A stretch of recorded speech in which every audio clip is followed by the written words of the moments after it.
Good afternoon. Glad to have you join us. Welcome to CoreTV News at 4. I am Emmanuel Ezekiel. Ahead of May 29th handover ceremony, Inspector General of Police Solomon Arache has ordered all zonal assistant inspectors general of police and command commissioners of police to beef up security around all key and vulnerable points nationwide.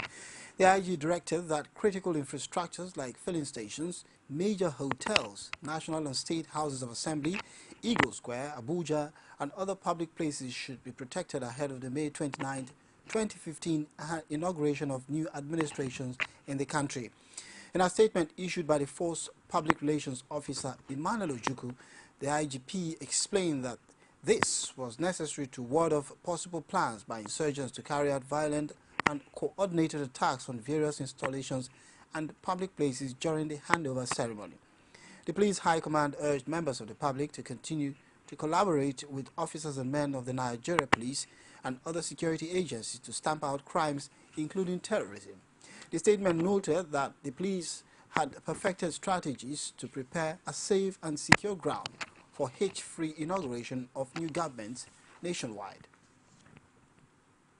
In the meantime, the Inspector General of Police, Solomon Arache, has ordered all commissioners of police not to hold any suspect in detention for more than 48 hours. He also warned the rank and file against handing bags or any items for individuals they are meant to protect.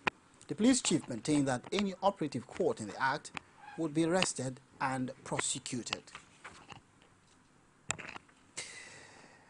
The Vice President-elect, Yomi Osinbajo, has said the Buhari-led government will inherit the worst economy ever in the history of the nation. Also, a former British Prime Minister, Tony Blair, has advised Buhari to take advantage of the country's current level of public support for him to take hard decisions. Osinbajo and Blair spoke during the opening of a two-day policy dialogue on the implementation of the Agenda for Change, which began in Abuja on Wednesday. Osinbajo put the nation's local and international debt profile at $60 billion, with a 2015 debt servicing bill of 953.6 billion naira, representing 21% of this year's budget. He noted that an estimated 110 million out of the nation's over 170 million population were living in extreme poverty, while the largest chunk of the benefits of the nation's wealth was going into the pockets of a small percentage of the population. According to him, the nation's dwindling oil revenues had made it difficult for 24 out of the 36 states to pay salaries. In the meantime, former British Prime Minister Mr. Tony Blair has asked the incoming Nigeria's President General Buhari to overhaul the Nigeria National Petroleum Corporation (NNPC), saying it was one sure way of tackling corruption and saving more money for infrastructural development.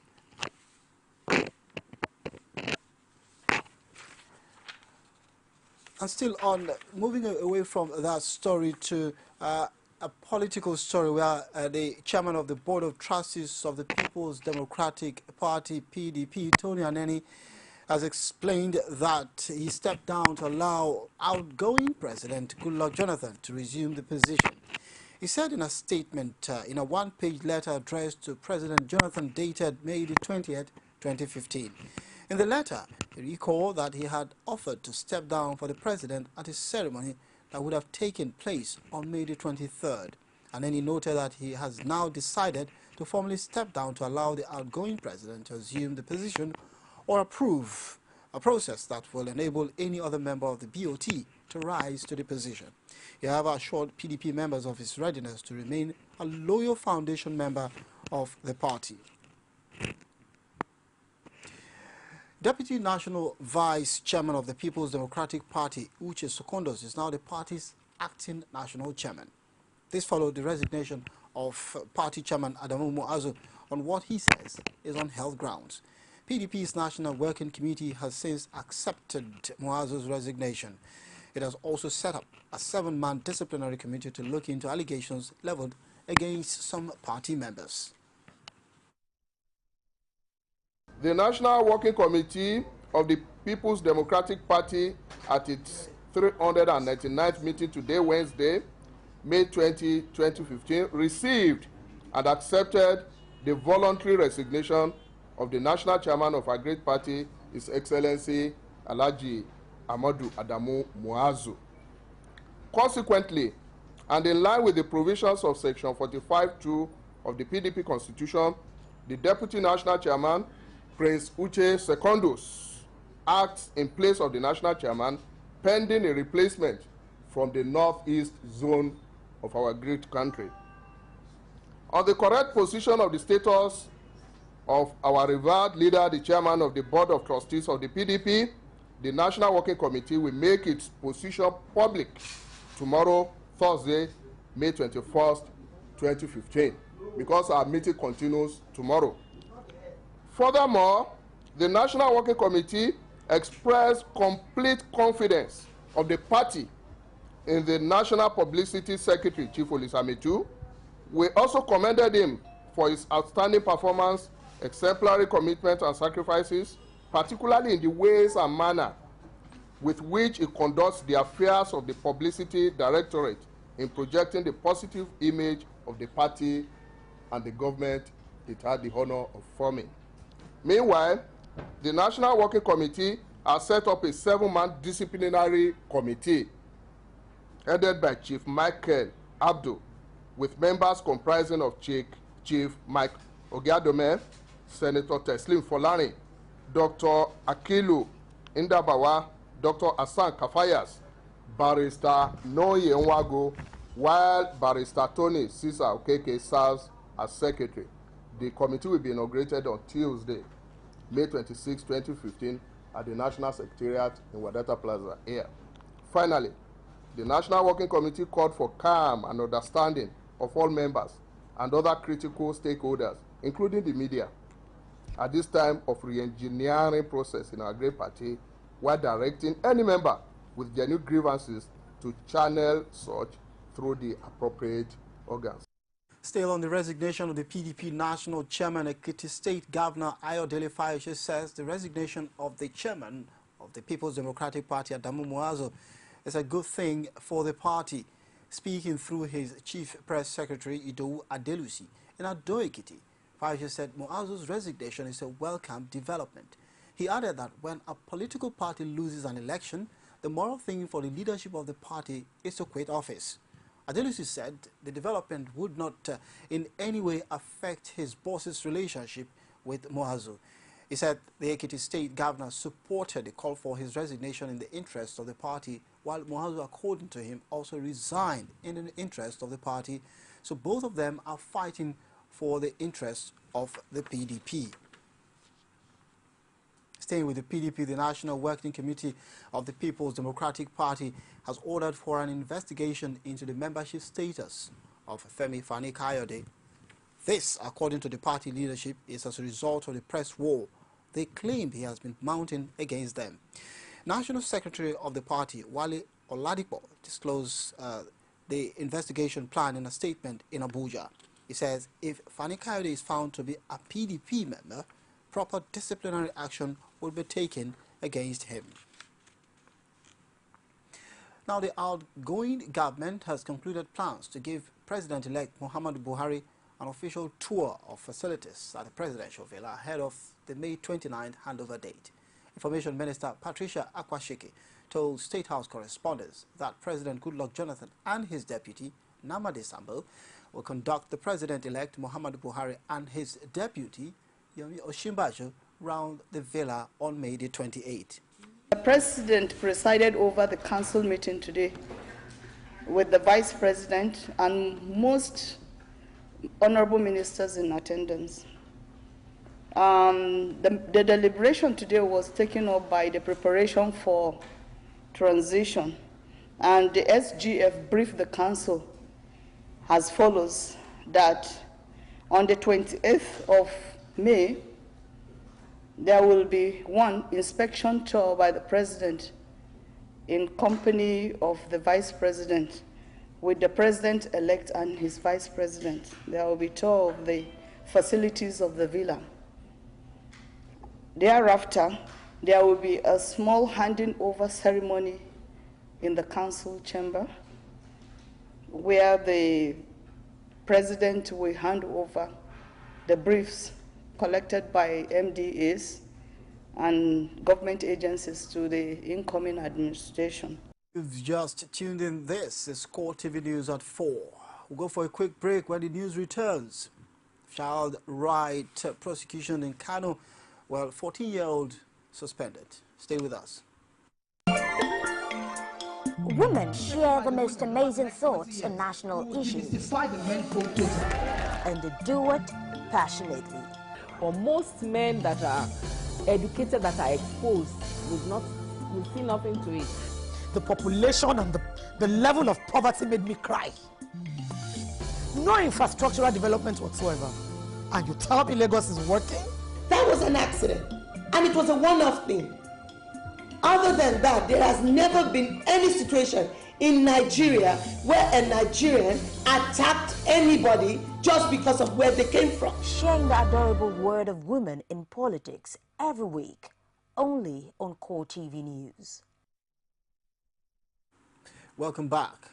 You're still watching CoreTV News at 4. You can track these stories and more following us on these social media platforms. Facebook, facebook.com/CoreTV News, or our Twitter handle at CoreTV News NG.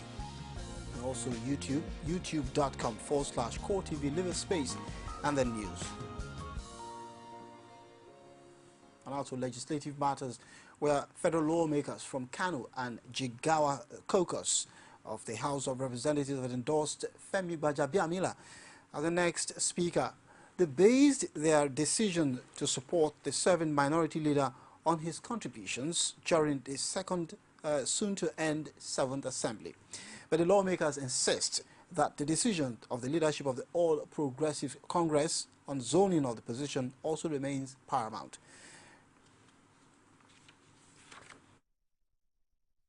And of course, a coalition of youth groups in northern Nigeria is drumming support for the aspiration of Femi Gbajabiamila as the next Speaker of the House of Representatives.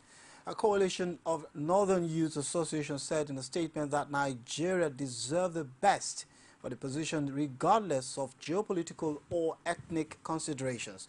The groups noted that it was not out of place for the Speaker to emerge from the Southwest, the same zone which produced the Vice President of the incoming government. According to the group's national president, Abubakar Mohammed, the Southwest deserves to be well compensated for ensuring that what he described as landslide victory for Buhari during the presidential polls. And with much ado given to the next occupant of the topmost position of Nigeria's 8th Senate, especially concerning whether or not the third citizen of Nigeria should be a matter of zoning, Patience Ajiboye, in an interview with public affairs analysts, brings aside to the expectations of people outside the legislative chamber in this special report.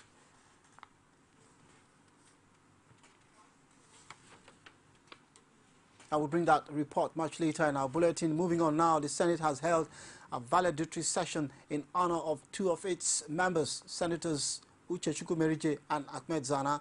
The Senate leader, Victor Ndomayagba, led the tribute with a motion entitled Demise of Uche Chukwumerije and Ahmed Zana, with Senate President David Mark lamenting that it was not the best time for all senators.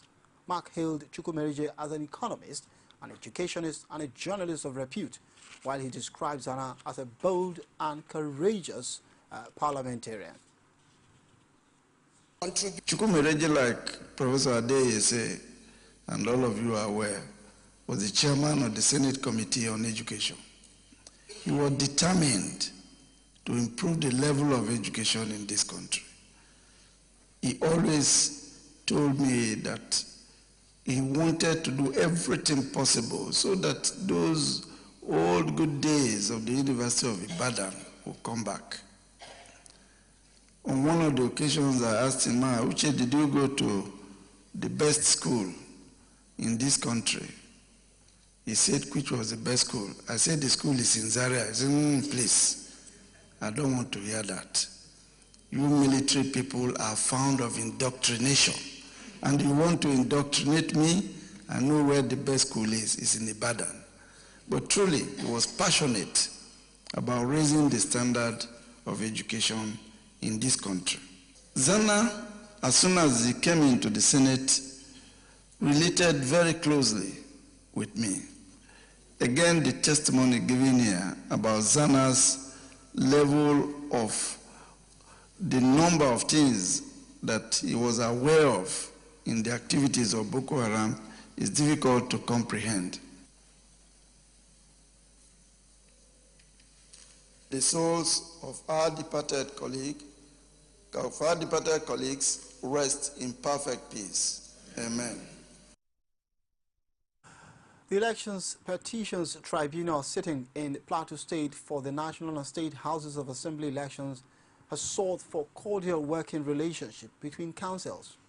The tribunal announced that it has so far received 22 petitions. The chairman of the tribunal, Justice O.O. Akeredolu, in her inaugural speech said 2 senatorial elections were challenged, and those of the 5 Houses of Representatives and 13 State House of Assembly seats. Akeredolu warned councils that unnecessary arguments should be avoided. She stressed further that the time frame allotted for pre-trial conference is 14 days from commencement, and as such, frivolous adjournments will not be tolerated. The tribunal chairman urged the parties to consider settling their differences amicably. A federal high court in Abuja has fixed June 2 and 3 to determine whether the statement tendered against Aminu Oguche, the alleged mastermind of the 2014 Nyanya bus terminal bombing, and 5 others, was obtained under duress. Prosecution counsel Mohammed Diri tendered an exhibit written confessions allegedly made by the accused persons during interrogation with officials of Department of State Service. But defense counsel Ahmed Raji urged the court not to admit the alleged statement made in Hausa and English on the grounds that the suspects were beaten and tortured. The trial judge, Justice Ahmed Mohammed, in a short ruling, ordered for a retrial. The PWM continued giving evidence, and then the prosecutor sought to tender the confessional statement, the alleged confessional statement of the accused persons. And then we took objections on the ground that the statements were made under torture, coercion, and then they were not voluntary. And the court, in its wisdom, now adjourned to determine the voluntariness or otherwise of those confessional statements to the 2nd and 3rd of June, 2015.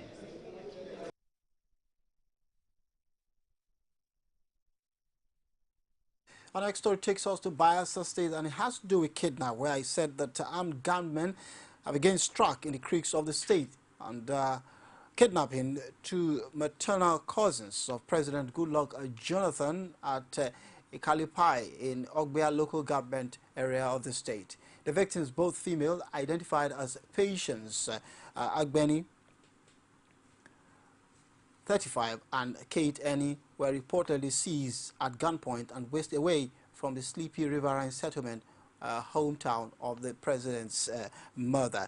Eyewitnesses said that 6 unidentified gunmen clad in military camouflage stormed the community at about 8:30 a.m. and abducted the women from their provisions store along the waterfront. The gunmen were said to have forced their victims into a waiting speedboat and disappeared into the creeks. Meanwhile, Ogbia clan of Ijaw Youth Council, IYC Worldwide, yesterday called on the kidnappers to release the women with immediate effect. Chairman of the clan, Osanya, said no ransom would be paid for the freedom of the victims.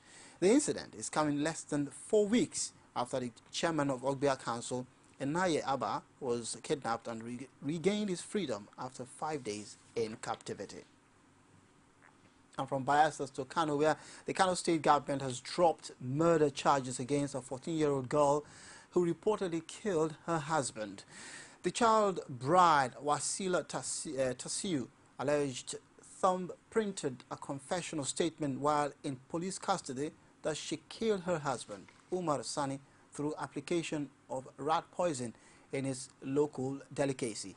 Tasiu was said to have taken the action after she was forced to marry the deceased against her wish.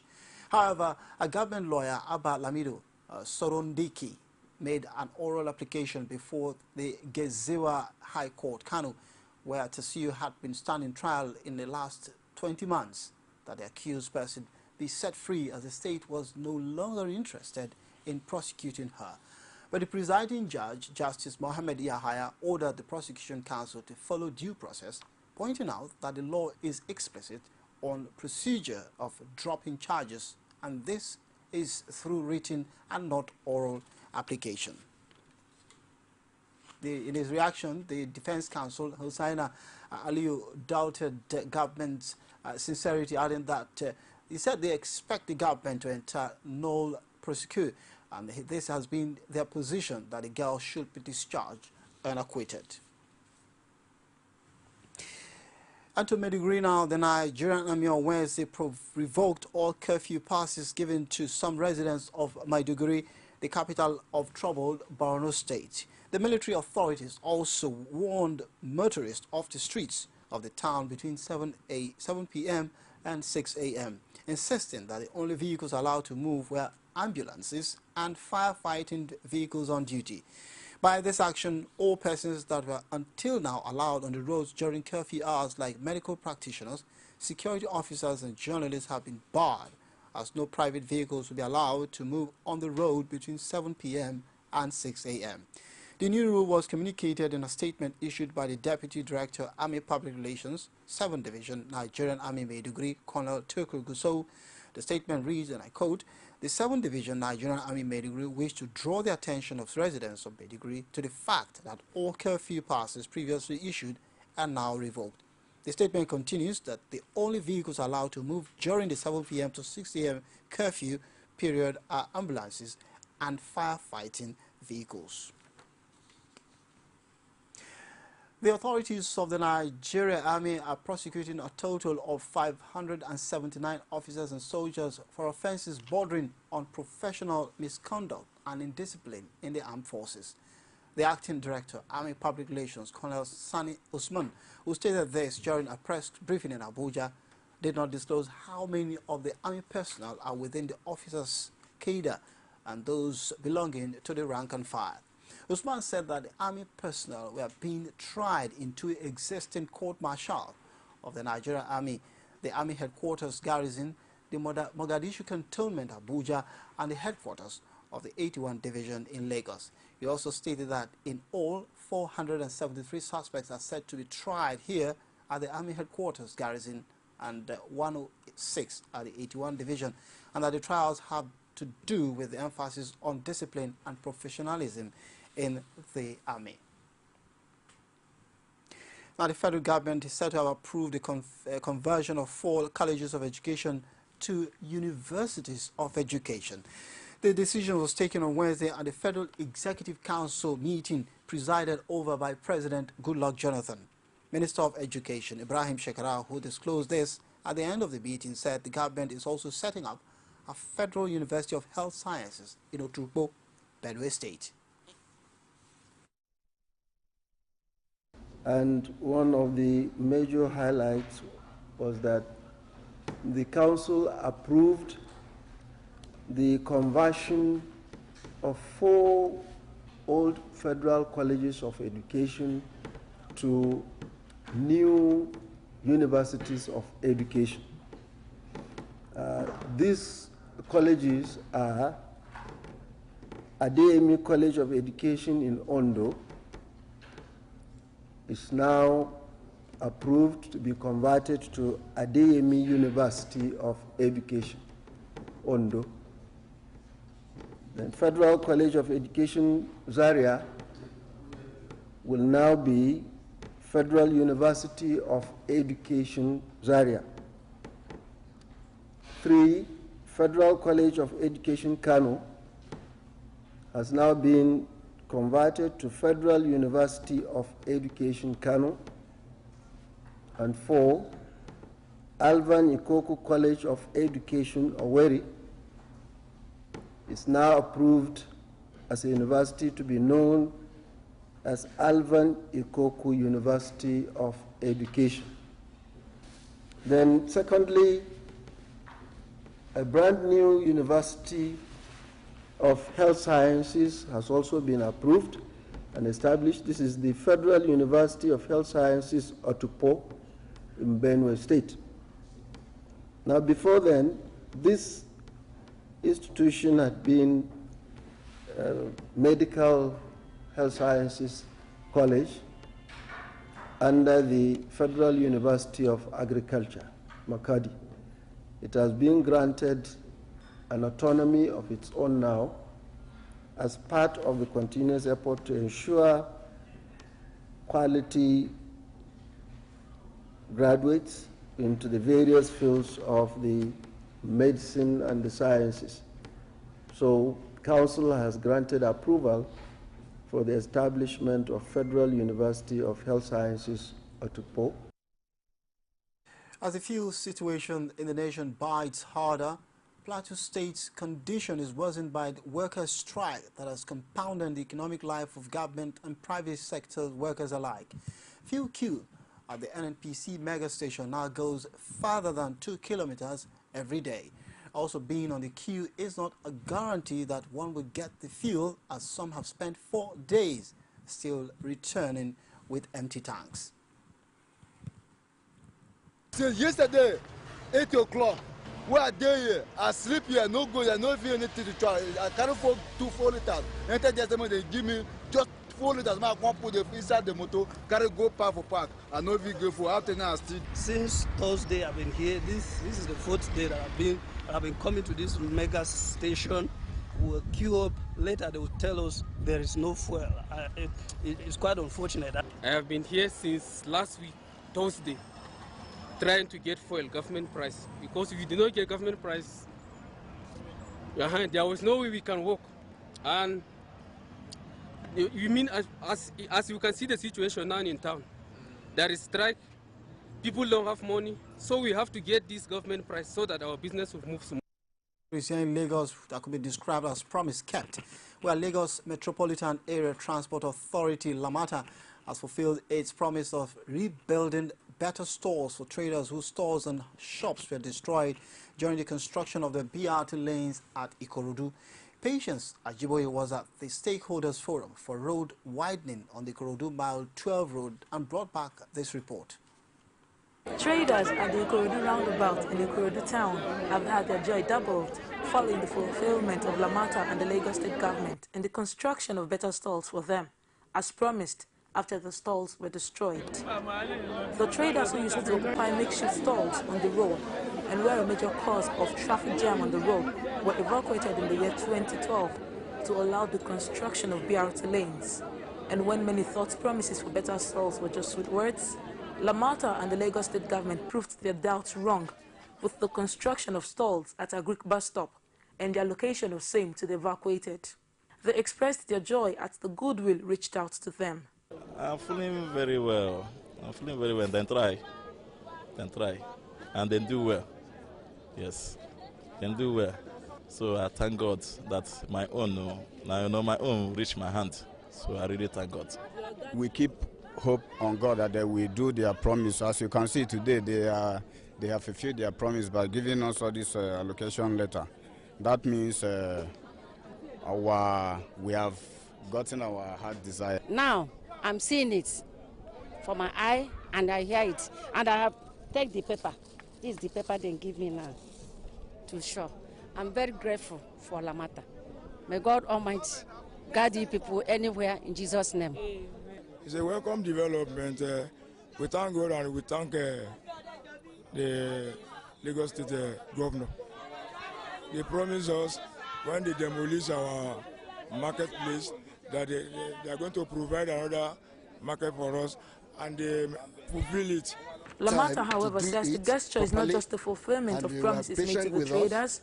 It is to make sure that the project of ensuring smooth traffic on the Ikorodu Mile 12 road is fully actualized, adding that the new stalls are given free of charge and with power and water supply, as well as parking lots and a crèche. The market was a major obstruction. People park to buy their wares. The market actually was encroaching on the road, but now we believe that will be gone with this new market we built for them. With traders put off the Ikorodu Mile 12 road, And situated in better organized stalls, it is certainly the beginning of the end of heavy traffic on the axis. Patience Ajiboye, CoreTV News, Lagos. A seasoned actor and a member of the cast of the popular TV drama series Village Headmaster, Femi Robinson, is dead.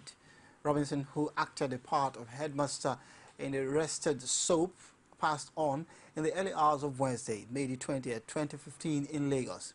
He was aged 75. Although the immediate cause of the Sapien's death was not known at the time of filing this report, his sons, Seun and Wale, confirmed the death in their Facebook post. Meanwhile, Robinson's colleagues have started mourning him. May his soul rest in perfect peace. At this point, we'll go for a quick break. We'll come back and we'll bring you sports and, of course, news outside Nigeria. Stay with us. As news breaks, people don't let events pass without giving their comment or reactions. When the problem arises in society, these are the people that should be consulted. To cleanse the corruption in society, we are not to provide information for good life and also security of life and property in this country. The academic society have the loudest voice on this platform. Whether you call it a sovereign national conference or a national conference, it is about the people of Nigeria. There should be a change in power. In any way they can do it. I think there's a script already. Every Tuesday at 8:45 p.m. on this station. From the Ivory Tower, a must-watch for the learning minds.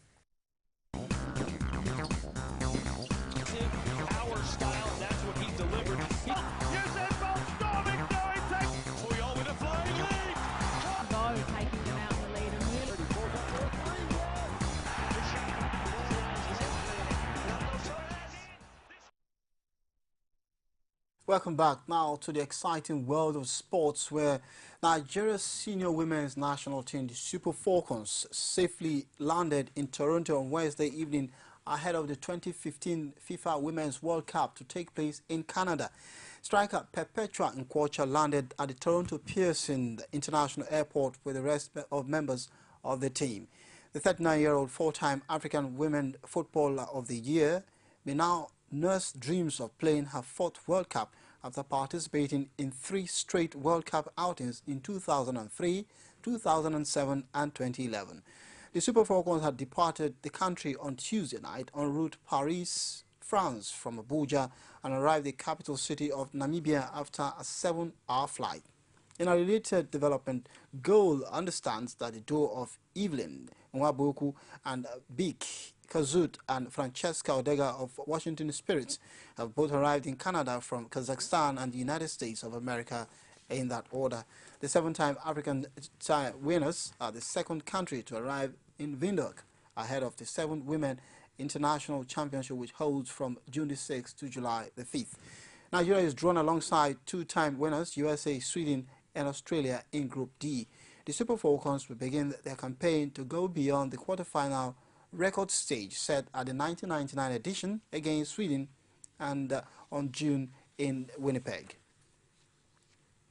Now to men's football, about a Nigerian national team player Nosei Gebo. The Nigerian international celebrated his 3rd title of the season after Maccabi Tel Aviv beat Shiva 6-1 in the state final cup. Paco Ayestaran, a man fueled by a deafening atmosphere inside the Sami Ofer in Haifa, brought the Camels to their knees with an outstanding display to win the tournament for the 23rd time. The former Real Betis star was serving a 1-match ban, so watch actions from the stands as his teammate ripped Helper to who had John Ugu and Austin Ejide apart. Going into the game, Super Eagles goalkeeper Ejide had kept 12 clean sheets in all competitions this term, but conceded 6 goals, with former Sweden forward Reid Prika getting the better of Fries. Igeba, who has scored 3 goals in 29 league games for the Bloomsfield Stadium outfit, now boasts of the State Cup, Toto Cup and Premier League titles. Maccabi Tel Aviv will now feature in the qualifying rounds of next season's UEFA Champions League. And staying with sports, FIFA presidential candidate Michael Van Praag has withdrawn from the election, leaving only two people rivaling the incumbent Sepp Blatter. Van Praag, 67, who is president of the Dutch Football Federation, says he will support Prince Ali bin Al Hussein of Jordan in the election on May the 29th. Former Portugal midfielder Luis Figo, 42, is the third man in the election. Blatter, 79, is expected to win a fifth presidential term and remain in charge of world football's governing body. Each of FIFA's 209 member associations have a vote in the election, with the Football Association intending to support Prince Ali, although the Scottish FA had previously said otherwise.